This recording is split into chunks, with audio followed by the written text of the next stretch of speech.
Coming up on Locked On Dodgers, Kodai Senga signs with the Mets. Why weren't the Dodgers in on that? Kevin Kiermaier signs with the Blue Jays. The Dodgers were in on him. And conversation about the Mets spending, the Dodgers spending, and what if it all leads to Shohei Ohtani next year? Is this worth it?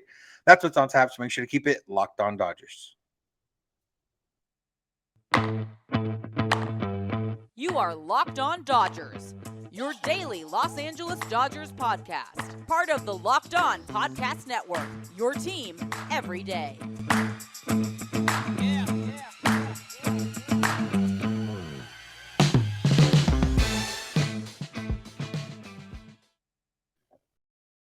Yo, Dodger fans. Welcome to Locked On Dodgers. We are part of the Locked On Podcast Network, the number one local sports daily podcast network.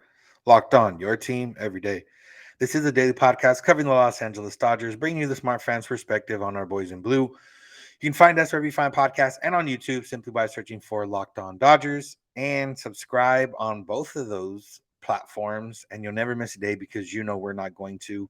If this is your first time listening or watching, I'm Vince Samperio. That's my co-host, Jeff Snider. We're together here to talk about the Dodgers because we're both lifelong Dodger fans that currently cover the Dodgers and have covered the Dodgers in the past in the press box and locker room. While we're not quite insiders, we're here to bring you the smart fans perspective on our boys in blue every weekday morning for about 30 minutes. That's what we're here to do today. And it was a weekend not full of any Dodger news, technically. There was some players the Dodgers had been linked or rumored to that signed with other teams. But as has been the offseason so far, the Dodgers did not sign any of them and haven't made any other moves yet. So we'll talk more about that specifically at the end of the show. But let's get into Kodai Senga, who signed with the New York Mets, 5 years, 75 mil, opt out after year 3. And seemingly a cheap deal, 15 mil a year could definitely outperform that considering, guys like Mike Clevenger got 12 million for 1 year. And yeah, Jeff, the Dodgers were kind of linked to him at the beginning, never really after that. And I don't know, it seems like that would have been a guy that they would have been in on, especially on that kind of deal. So it's interesting that they weren't one of the teams really listed as someone pursuing him hard. Yeah, There. it is interesting. It's hard for us to really know. Like, we haven't watched him play. We've heard about him. We know a little bit about his stuff. Uh, I assume the Dodgers have watched more, and I know that that's kind of a cop out answer.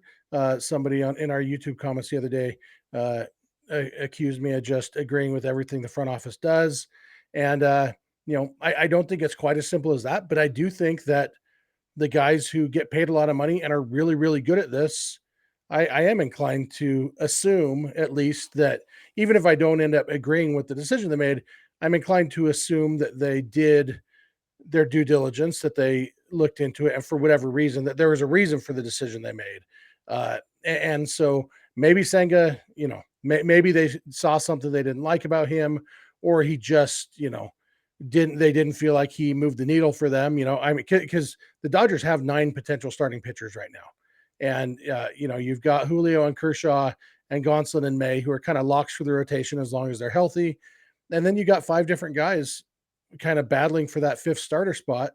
Bobby Miller and Gavin Stone and Ryan Pepio and Andre Jackson and Michael Grove. And I mean, it could be as simple as the Dodgers didn't think that Senga is better than would make the rotation significantly better than what it would be without him.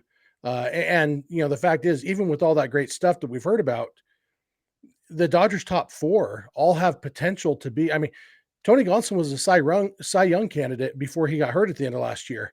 And he's probably the worst of the 4, if they're all healthy and effective. Obviously, we don't know what Dustin May is going to do. Don't know when he's going to get his effectiveness back, but he had seemed to, before the Tommy John surgery, he seemed to have taken that next step. And so, it could be as simple as, well, do we really want to pay $15 million a year for a guy who makes us a tiny bit better when that money could be better spent elsewhere? And yeah, I mean, that might not be an unreasonable stance to take, Yeah, I mean, it's possible. And we've talked about the rotation and how really the main thing for them to improve would be at the top. Like you need, for sure 1, for sure 2. And I guess it's more like, we've seen all these guys get paid so far this offseason. I mean, we saw Taiwan Walker get 18 million a year. We've seen other guys that would slot in as like a 3-4 get paid. So when you see a guy get a little bit under that, you're thinking, maybe that's something that I should have been in, especially if they're, in this mode of being mindful of the luxury tax. We'll use that wording for now. And I guess the other part too was saying, last year Tyler Anderson was a guy, stopgap guy, but when he signed, we talked about how he's the guy that's going to go out there every fifth day if you need him to, or if you have him available to, and that's exactly what he did. And he actually outperformed that contract and was really good every fifth day, not just out there every fifth day. Senga's never thrown more than 180 innings in a season before, and even then, that was only one time. He's been around there a couple of times, but as we know, when these guys come over, they're used to pitching, more so every sixth day over there than every fifth day. The Dodgers do a pretty good job of doing that, so it would probably, he would probably feel more comfortable, or the Dodgers would make it so that way over here, where he's not pitching too often. But yeah, I mean, at this point, we don't know what it is, and it's a matter of we remember when Maeda came over, and it was a matter of medical records of why they gave him so many years, but not so much money, and Maeda ended up outperforming that as well. And who knows if they saw something in Senga? There's a lot of factors that we don't know about. We didn't hear about. The Dodgers weren't really mentioned with him at all. It was the Mets and a couple other teams. I think the Padres you had mentioned were one of those teams that was bidding for his services. So yeah, all in all, it's probably too much of a wild card at this point. Let's say the Dodgers had signed one of these other guys to a high AV deal and they were already going to be past the luxury tax, then maybe they're like, okay, let's throw Senga on top of it. Kind of like what the Mets are doing, I guess, although the Mets are in a little bit different stratosphere, but kind of like that, just throw it on top and hey, we'll figure it out later. But if you're already being mindful of it and this guy's not going to put you necessarily over the top, then yeah, maybe it's something to, maybe that's what they're thinking. Yeah, always was funny in hindsight that the Dodgers did sign Maeda to that contract that had so many incentives based on health because they were worried about his physicals. Because I haven't looked up, but I assume during Maeda's time with the Dodgers, he was probably their most durable starter. He was never hurt. So who knows what it was with Senga. You mentioned the Padres. I have seen reports and nothing official, and obviously there's not going to be anything official about this.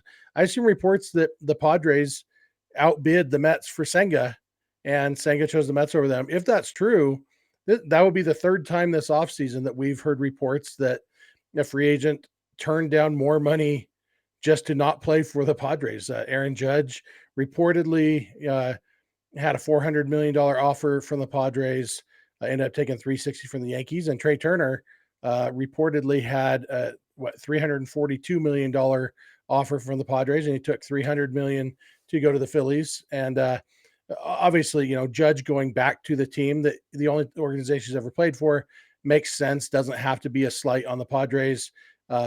Turner going to the team that's closest to where his wife is from. It makes a lot of sense for him. Doesn't have to be a slight on the Padres, but it is at least a little bit amusing that this is three times this offseason that the Padres, and obviously the Padres have also signed some guys, but they're having a little trouble throwing that money around. They're trying though. Yeah, they're definitely trying. Can't say exactly the same for the Dodgers, but we'll get into that. Kevin Kiermaier was a name that was uh, listed as a guy that the Dodgers could be in on, and apparently they were in on him, but he did not sign with them. So we're going to get into that. First, let's talk about BetOnline because today's episode is brought to you by BetOnline.net. They're your number one source for all your sports betting info, stats, news, and analysis. Get all the latest odds and trends for every professional and amateur league out there, from football to basketball to soccer and esports. They've got it all at betonline.net. And if you love sports podcasts, you can find those on BetOnline as well. They're always the fastest and easiest way to get your betting fix. So head to betonline.net today on your laptop or mobile device and check it out and learn more. BetOnline, where the game starts.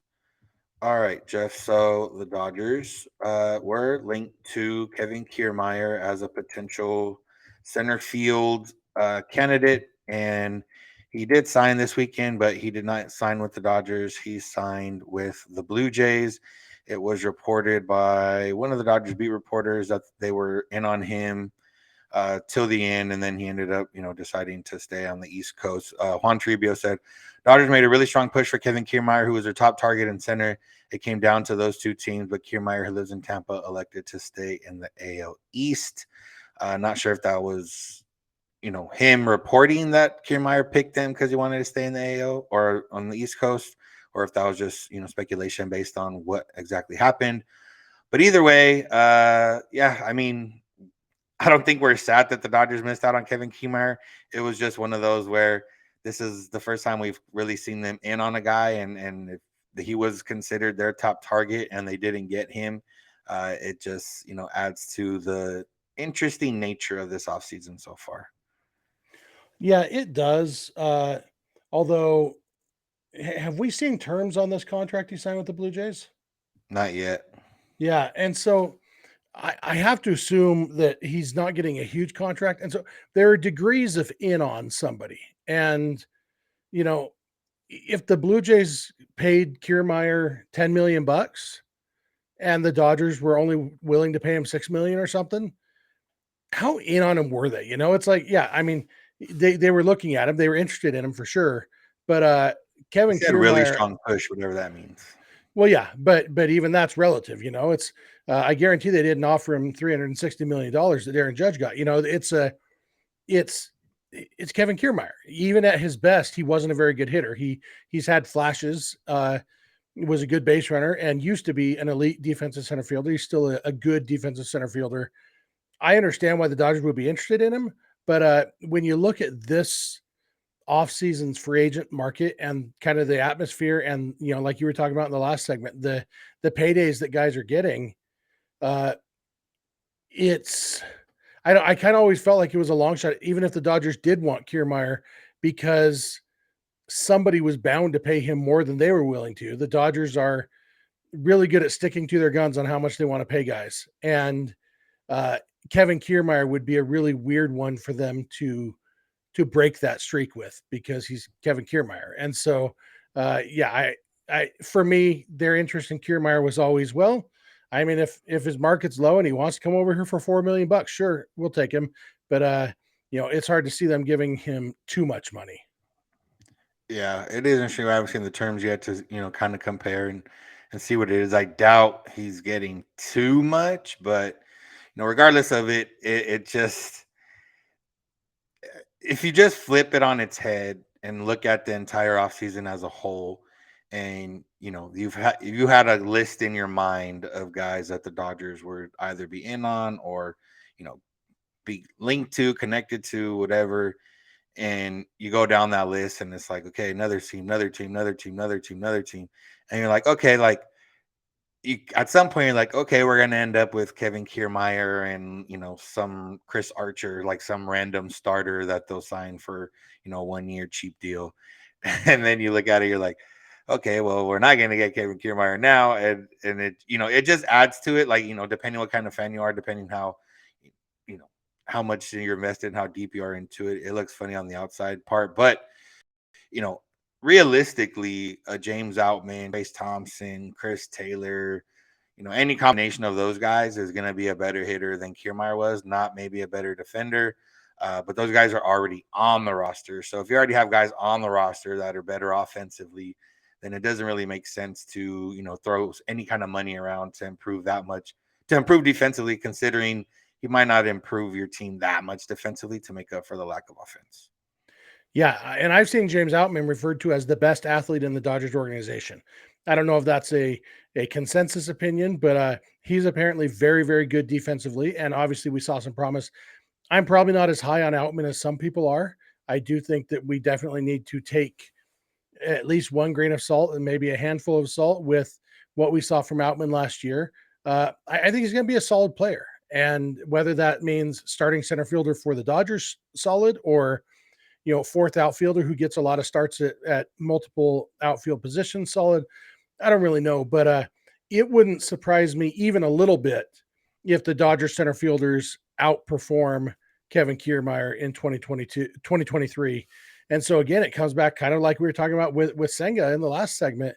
It's like, do we really want to pay any significant money to a guy who, if anything, marginally improves the team and in the long run takes away a roster spot from somebody who actually might be part of the next core for this Dodgers team. It really, I'm not convinced that the Dodgers were as in on Kiermaier as some people are saying. Honestly, like I think they were interested. I think there was some interest there, but he just doesn't strike me as a Dodgers type. And maybe they see something in his swing. They thought they could turn him into a major league hitter at this point in his life. I don't know, but he just, it always seemed weird to me. I'm like, really? Dodgers, Kiermaier? That doesn't make sense to me. And so the fact that they didn't sign him to me seems like more evidence that Kevin Kiermaier is not really a Dodgers kind of player because they generally are in on good players. Yeah, I mean, you could also flip it and say he was better than Cody Bellinger the last few years in terms of some Well, so offensive was numbers. I. You Yeah, know, so I'm just saying. they're not offering me a contract to play center field. Yeah, well, you're not offering anything defensively. I would think so. Whatever. I cover a lot of ground without even moving, man. Yeah. That's The a other fat center joke. fielder that's been out there is Bryan Reynolds, and all the reports have said that the Pirates. Well, first the Pirates said they weren't going to trade him after Bryan Reynolds demanded or asked for a trade. But Ken Rosenthal came out and said that most clubs are willing to listen to trade offers, but it's a lot more of what we've heard before of that the Pirates want a lot and they're asking for a lot. And the wording used here from a rival official was a quote Soto type package for Reynolds. Another said Reynolds is quote super expensive, and a third described him as quote unlikely to move. And if the Pirates are asking for a Soto type package for Bryan Reynolds, uh, even if a team could afford it, like the Dodgers, I don't know why they would do that for a guy like Bryan Reynolds when they didn't end up doing it, or we don't know exactly what they offered, but didn't do it for Juan Soto.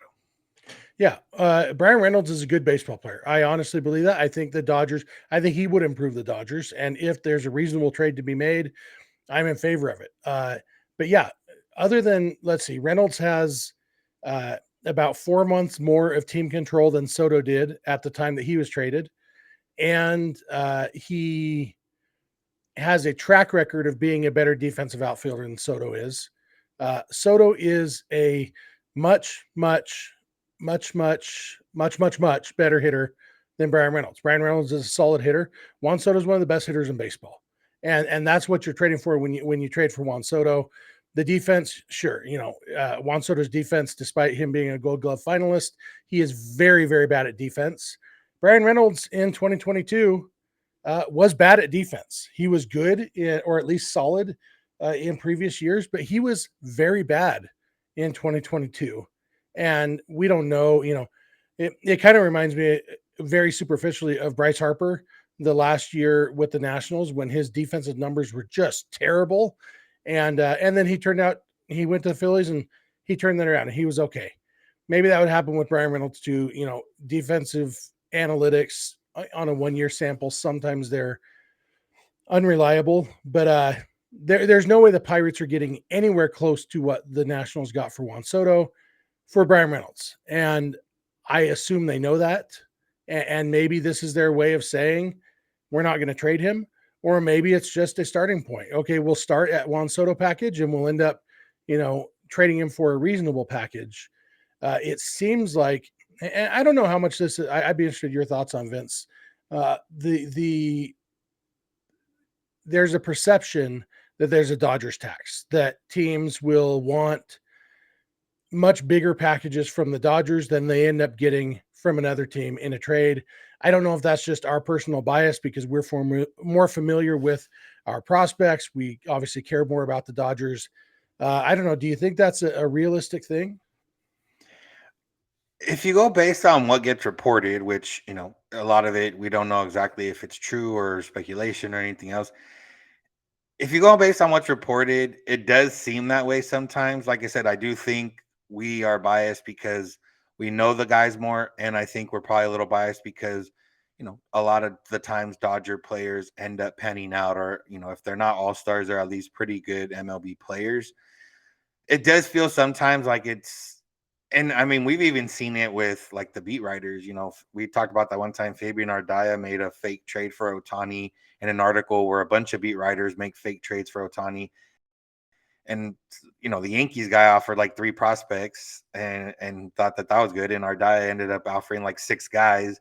And, three of the like most of them the Dodgers top prospects. So whatever it is, I think there might be a slight one, which is interesting because you would think that teams would, if you wanted to trade with the Dodgers, you might take one less player than you would from another team based on the fact that you think those players are more likely to work out because they've been in the Dodgers player development system. But yeah, I don't know. I mean, I'm sure if we were a fan of another team, we'd probably think another way. So it's hard to say, but it does feel like what gets reported of what would be asked of the Dodgers doesn't always end up being what's acquired by the teams. Other than the Soto deal, the Padres did give up a lot for Soto, and I think the Dodgers would have a give up similar to that. Whatever, that could happen. Yeah, the flip side of that is if I was another team and trading with the Dodgers, I might be inclined to think, okay, why is Andrew Friedman willing to trade this guy? What's wrong with him? And so maybe that's where it comes from that, teams are. I remember a few years ago, there was an article that they talked to several general managers and asked them the worst trade they ever made. And one GM, his two worst were trades he had made with Andrew Friedman. And so, I think maybe there's a hesitancy to not want to you know, get out traded by the Dodgers. So maybe some teams, that's their way of saying, we're not interested in trading with you. We know that the Rockies weren't interested in trading with the Dodgers for Arenado, but that was different reasons. But yeah, it's interesting. Bryan Reynolds, if he does get traded, it'll be interesting to see what package he does command. It won't be anywhere near what the Nats got for Soto, but it would make sense for the Pirates to at least explore a trade because if he doesn't want to be there, he does have 3 years left of team control. It seems unlikely that those 3 years are going to overlap with the Pirates' next competitive window. And and if he doesn't want to be there, he's not going to be there for that next competitive window. Might as well trade him now when his value is at its highest as far as team control goes. Although I could also see them waiting till the trade deadline when premium, prices are at a premium anyway, and maybe he's had a hot top first 3 or 4 months to rebuild some of that value because his 2022 was worse than his 2021 was. Yeah. So all in all, I don't think Bryan Reynolds will end up with the Dodgers regardless, but situation to monitor nonetheless. We're gonna finish out the episode talking Shohei Ohtani, and if this offseason precedes an offseason in which the Dodgers get Ohtani, is it all worth it? Before that, remember reminder that this episode is brought to you by SimpliSafe. As Locked On Dodgers, we believe home should be where your family feels safest, especially over the holidays. So this season, give yourself and your family the gift of peace and protection with the #1 rated home security system, SimpliSafe. And right now, SimpliSafe is offering Locked On Dodgers listeners 40% off a new security system. But don't put this off because SimpliSafe was named the best home security system of 2022 by U.S. News and World Report, a third year in a row. They've got the Fast Protect technology that's exclusively from SimpliSafe that has 24/7 professional monitoring agents that capture critical evidence and verify the threat is real, so you get higher priority police response. HD securities cameras for inside and out, smarter ways to detect motion that alert you when a threat is real, and even some hazard sensors that detect fires, floods, and other threats to your home. All this for just under $1 a day, less than half the price of traditional home security systems. So don't miss your chance to save big on our favorite security system, SimpliSafe.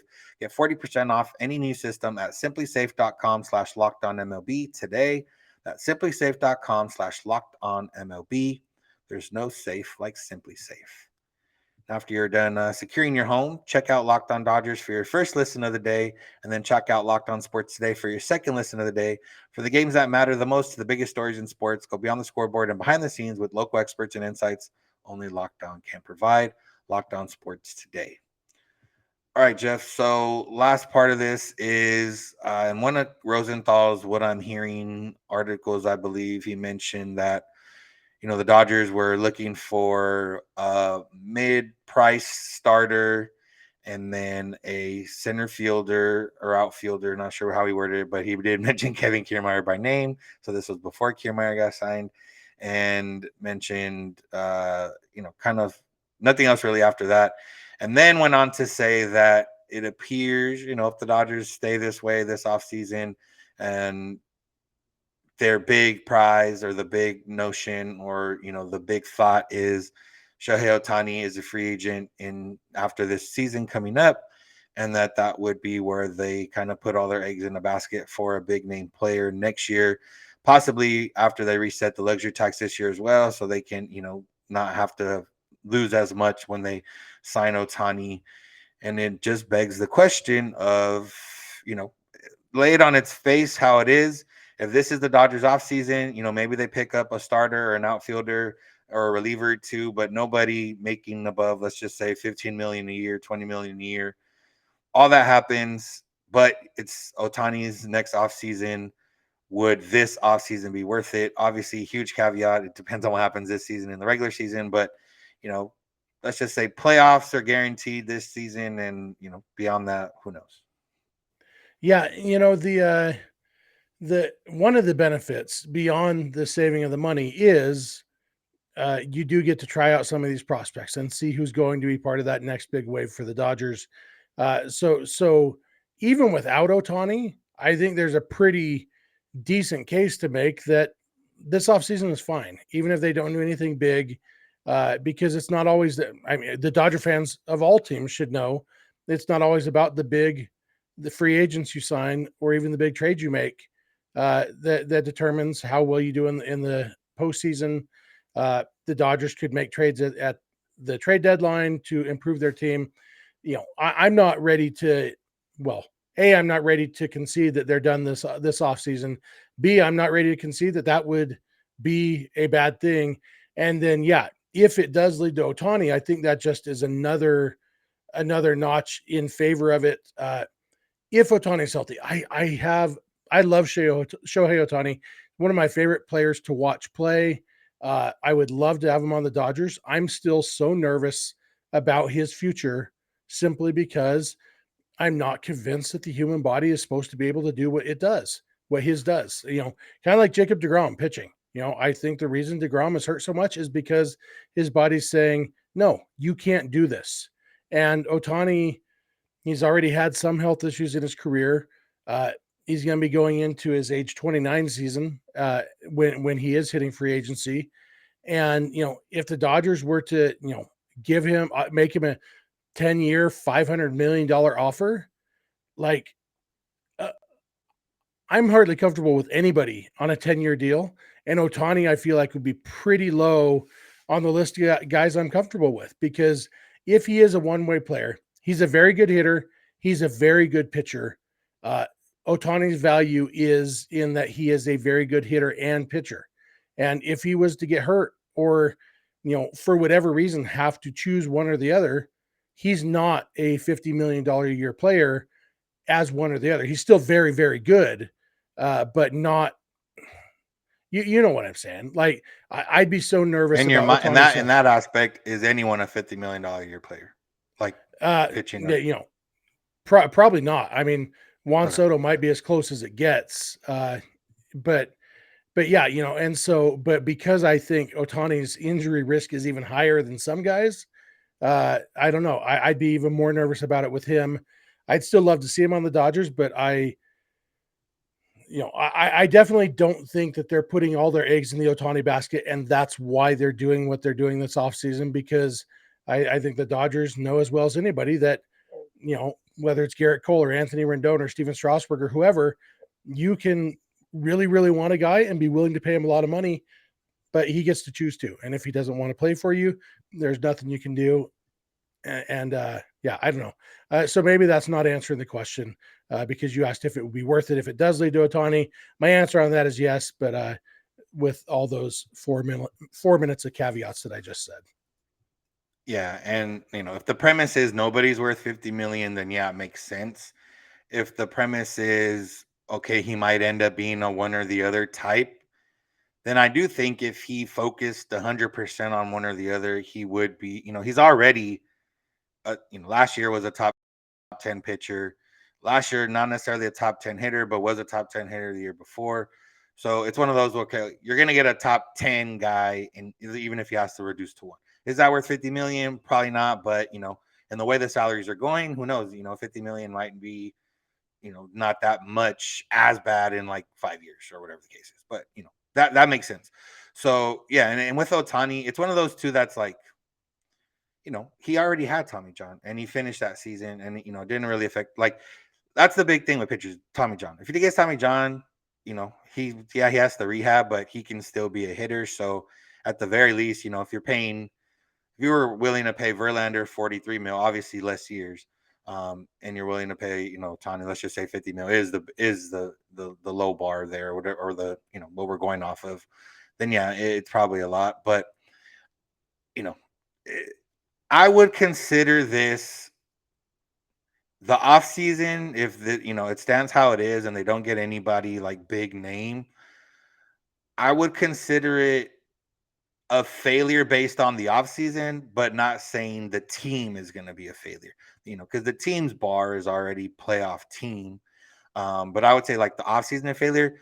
But that's based on what we consider it to be, because Andrew Friedman could have came into this offseason knowing I'm not going to sign any of these top 15 free agents unless something drastic happens, like what happened with Freddie Freeman last year. And so for him, as at this point now that, this offseason is going exactly how he thought it was going to go. He wasn't ever going to sign any of these guys. So, but yeah, so with that, I would say, yeah, it would be worth it for Ohtani. Ohtani would be fun to have in general, and saying that this offseason, as it presently stands, would be, not maybe not failure, but let down, disappointment. But that doesn't necessarily mean the team is going to be. That's just the way they happen to operate this offseason. Yeah, winning 111 games is a double-edged sword because chances are, no matter what you do, you're going to get worse, which kind of sucks. But the good side is you could get like 20 games worse and still make the postseason. And so, I they might just be looking at us, you know what? We don't need to win 112 next year. Let's just win 97, probably still win our division. Worst case, make a wild card and hope we get hot at the right time. And that's a pretty, I think most teams that have been through rebuilds and whatever, I think most of them would have loved for their rebuild year to have been a 97 win year where you still make the postseason and have a decent chance at winning the World Series. The Cubs and the Astros and so many teams tore it all the way down and were terrible for years. And the reason we mentioned the Cubs and the Astros is because they did both win a World Series at the end of that time. Well, most of the teams that do that don't even win a World Series. They're just in that perpetual, the Orioles. How long have they been rebuild, get competitive? Okay, let's rebuild again, and so many teams like that they never do. The Pirates, like we were talking about, they never do get to that World Series title. And, the Astros had to cheat to win theirs, and the Cubs had to win in extra innings that gave 7 of the World Series. They're tearing it down all the way, doesn't have a great track record. The Dodgers, the way they're doing it, the fact that our really, really frustrating offseason is going to be, we didn't sign all the big name free agents. We just have a really, really, really, really good team coming back next year. I think we're maybe a little bit spoiled. Yeah. Too, and Chris Taylor had some comments, and we'll probably get into on tomorrow's episode. One of the biggest things that can happen is Chris Taylor and Max Muncy, go back to form. Max Muncy picked it up in the second half, but those two guys coming back to form on their own is like adding two bigger free agents. So there's a lot, but yeah. So there's a lot to still talk about. There's maybe a few other of these like proposition type questions that we can get into. But you got anything else, Jeff, before we head out?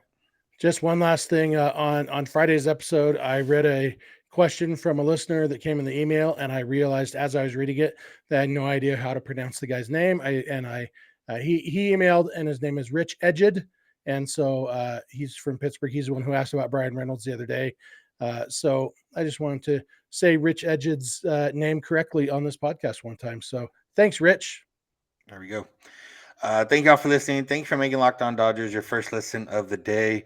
Check out Locked On Sports today with the biggest stories of the day, instant reactions, big game recaps, and the take of the day, available wherever you get podcasts and on YouTube, which is also where you can find us if you search for Locked On Dodgers. which is also how you can find us on social media, Twitter and Instagram. Jeff is on Twitter at Snydog. I'm at Vince Samperio. DMs are open on all those accounts if you need to get a hold of us. I know someone sent me a personal DM to my personal Instagram, and we'll probably have that question this week as well. So you can also do that as well if you find me on Instagram. But yeah, either way, that's where you can find us. You can also get a hold of us via email, lockedondodgers@gmail.com, or via voicemail text at 323-863-5625.